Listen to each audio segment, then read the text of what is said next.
Oo, ito. Una sumakit siya dito. Banda ito. Tapos sige, itong dalawa na itong sumakit. Pag isasara, hirap ba magbukas?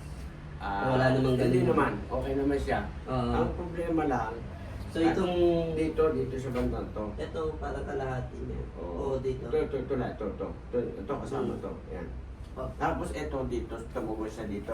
Tapos dito masakit siya. nerve issue yan. Kaya hanapin natin kung saan area yan naipit yan. Ah. Tapos ito dati masakitin din itong likod ito dati. Dati. Pero sa ngayon, wala naman kung ano. Kaya lang dati ito madalas naman nangangali sa akin. So ngayon ang pinaka-complain mo is yung Ito eh. sa daliri, Oo, sa kamay, oo. tapos Ito. yung sa leg. Oo. Gano'n nakatagal yun? Halos ito, may 2 weeks na to eh. 2 weeks na. Oo. Hindi nga ako makatulog eh. Nakakirot siya. minsan. Nakumikirot? Oo. Uy. Nakakirot siya eh. Ngayon, pag may movement ka ba na sumasakit siya? Ay, hindi naman. Pagka Wala okay naman. na siya. Kaya lang may time na masakit siya. May isa nandito siya. May history ba na like paano nagsimula yan? O basta lang siya Ay, kasi, sumasakit na? oo, kung saan naman. Kasi nagmimekaniko ako eh. Naramdaman ko na lang na bigla na lang sumakit to dito sa bandang to. Ito sa tapat na to. Sir, dalawa yung case na possible na magiging issue dyan. Kung kapag mechanical issue yan, madidetect natin na may mga may naipit na ugat. Makakaramdam ka after ng session ng changes, ng konting changes. Yung konting changes na yun, indicator yun na may nandun talaga yung problema. Mawawala yun. Ngayon, kapag wala siyang changes after ng session, ibig sabihin chemical issue siya. Pwede mo i-take niya ng Neurobion. Ay, yun yung tinitake ko. Tinitake Neurobion. ko. Oo. Eh, ilang linggo na?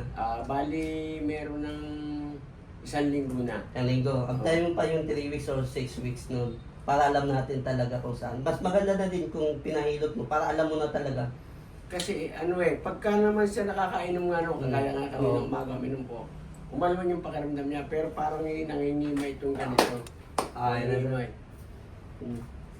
Titingnan natin mamaya. Para gagawin natin, hihilotin natin, i-adjust lahat. Tapos ang time na lang hihilig. O, natuloy mo pa rin gano'n yun. Oo, sige. Diretso vitamin C, di ba? Yung vitamin na tayo. B-complex yun sa B-complex, supplement oo. talaga. Oo. Tinitake ko nga yun. Kasi inirecommend din sa akin. Nirecommend ng doktor ko yun. Kasi doon sa sinabi mo sir, mataas ang chance na mechanical, mataas din ang chance na chemical issue.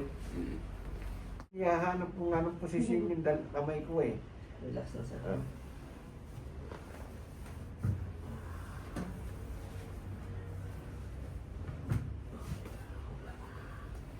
Hingam lalim, labas lahat. Yeah. Hingam lalim, labas lahat.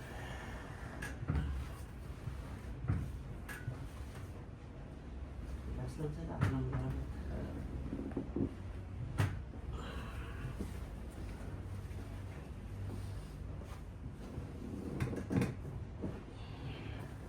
So, tagilid tayo sir. Harap sa akin. Kusog ka. Relax.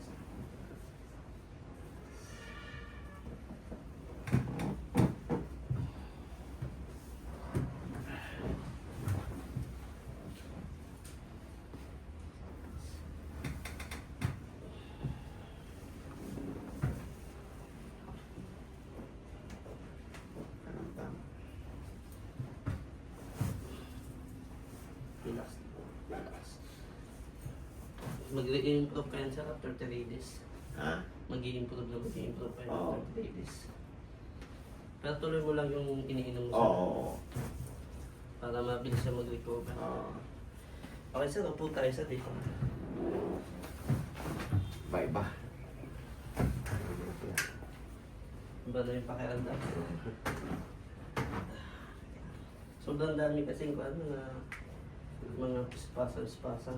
Sa sunod pag halimbawa active, putong-putong side.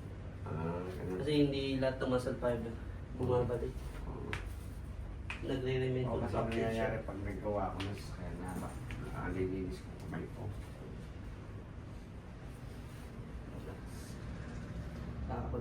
natin. Oo. Oo.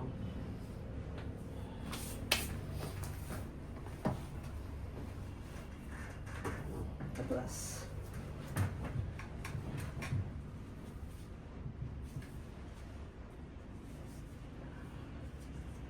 Yes.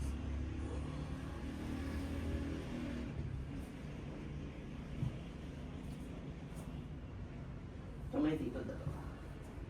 Open mo lang sir. Yan. Hinga mo lang. Labas. Okay, last tayo sir. Dito yung ulo sir, higa ka at nihaya. Kaya,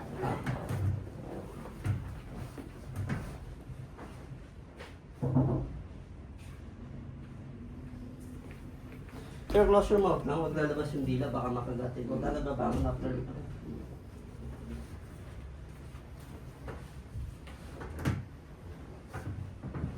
Yung lalim. Labas. Labas.